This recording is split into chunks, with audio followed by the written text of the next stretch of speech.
Assalamualaikum, bagaimana kabar kalian? Semoga sehat selalu ya. Pada pertemuan sebelumnya, kita sudah mempelajari tentang Kingdom Plante, dan untuk selanjutnya kita akan mempelajari tentang Kingdom Animalia. Tapi sebelumnya, jangan lupa di subscribe ya.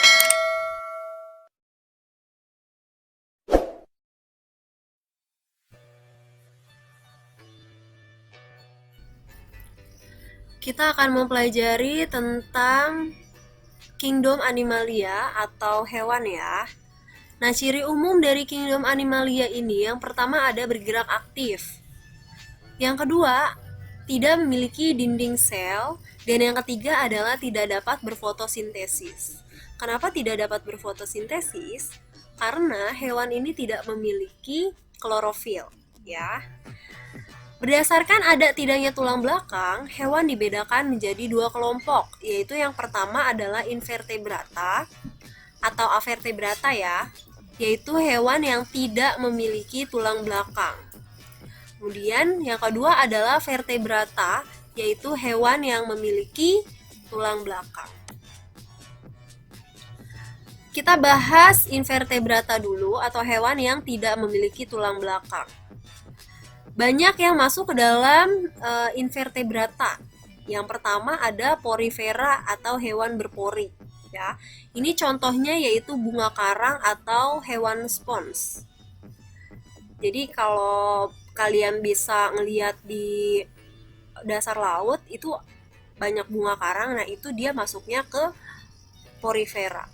Ya, atau kalau kalian suka nonton kartun SpongeBob, nah itu dia juga terinspirasi pada porifera ya.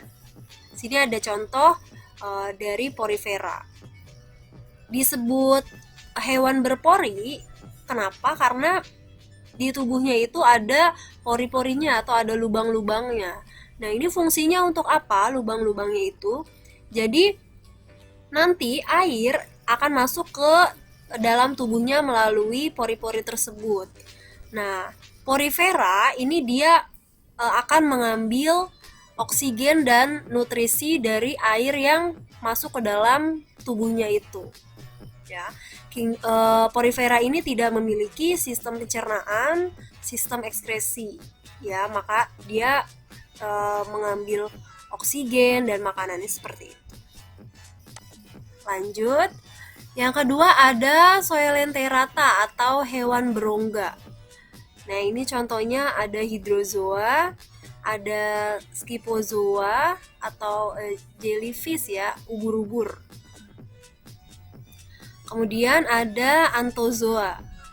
Di sini kalau kalian juga nonton SpongeBob, di sini yang suka ditangkepin sama SpongeBob nih, ada hydrozoa sama scyphozoa.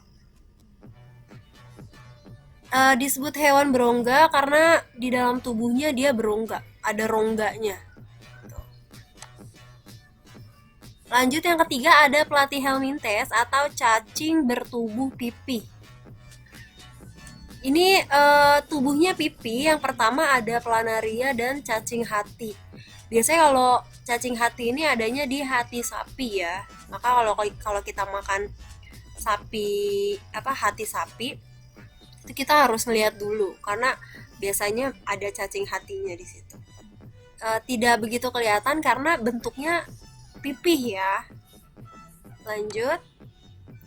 Yang keempat ada nematoda atau cacing gilik ya. Ini contohnya ada cacing perut, cacing tambang, dia biasanya masuk ke tubuh atau ke kaki, ke tangan seperti itu. Terus cacing kremi itu masuk ke nematoda.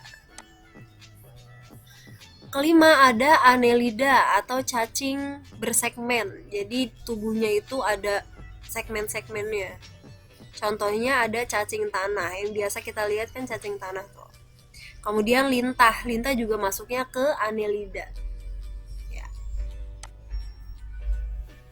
Kemudian yang keenam ada arthropoda atau kaki beruas-ruas, hewan yang memiliki kaki beruas-ruas. Ini contohnya ada krustase, yaitu udang, lobster ya. Terus ada insekta, yaitu kayak serangga, lebah, kupu-kupu, itu masuknya ke insekta. Terus ada myriapoda, kelabang ya. Terus ada Selicerata. Lanjut. Yang ketujuh ada Echinodermata atau hewan yang memiliki tubuh berduri. Yang pertama ada bintang laut. Ya. Bintang laut ini hewannya tubuhnya berduri. Terus ada teripang juga. Nah, ini yang terlihat jelas sekali ada landak laut atau bulu babi yang biasa kita bilang ya di sini. Kemudian yang kedelapan ada moluska atau hewan bertubuh lunak. Jadi kalau kalian biasa megang siput, itu kan tubuhnya lunak ya, kayak apa? Kayak empuk gitu ya. Di sini contohnya ada siput, ada oktopus, terus ada kerang ya, masuknya ke dalam moluska. Nah, tadi kita sudah membahas tentang invertebrata atau hewan yang tidak memiliki tulang belakang. Sekarang kita masuk ke vertebrata atau hewan bertulang belakang. Yang pertama di sini ada Pisces atau ikan, yang kedua Aves, ketiga amfibi, keempat mamalia, dan kelima ada reptil. Kita bahas satu persatu.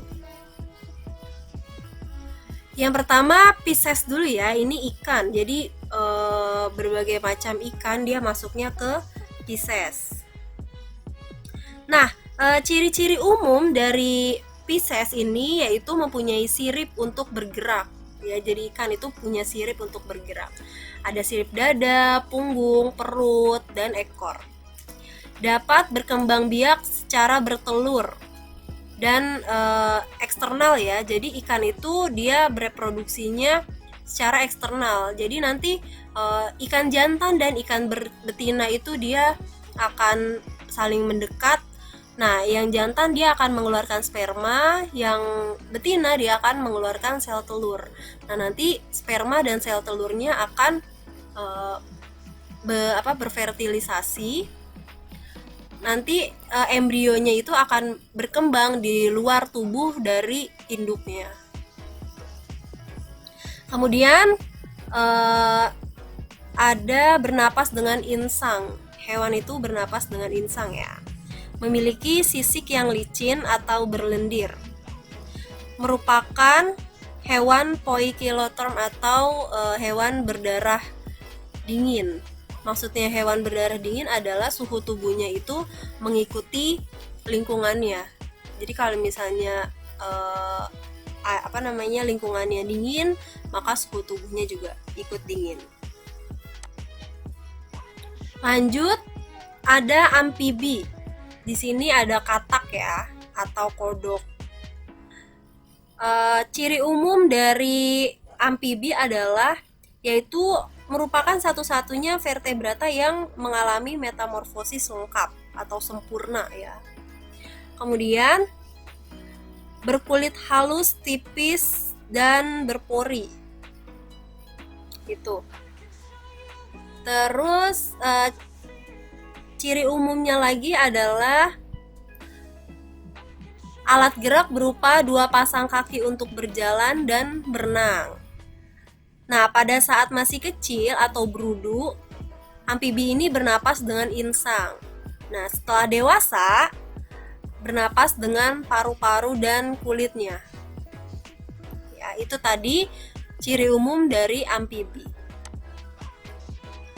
Lanjut ke reptil. Contohnya di sini ada kadal, ular, buaya, ada penyu, kura-kura juga masuknya ke dalam reptil ya. Nah, ciri umum dari reptil yaitu hewan ini bernapasnya dengan paru-paru. Nah, kalau hewan yang hidup di sungai atau di laut, nanti dia akan muncul ke permukaan, nanti dia akan bernapas. Terus kulit reptil ini sangat keras, kering dan bersisik. Ya, kalau misalnya kita pegang buaya itu kan kulitnya keras, kering dan bersisik. Nah, kulit reptil yang keras itu disebabkan adanya zat kapur atau zat kitin. Kayak kura-kura ya, dia keras gitu. Nah, untuk reptil dia ini hewan berdarah dingin. Sama seperti ikan ya. Kemudian bergerak menggunakan perut atau melata ya, hewan melata seperti ular, dan ada juga yang menggunakan keempat kakinya seperti buaya, komodo, biawak, kadal, dan penyu.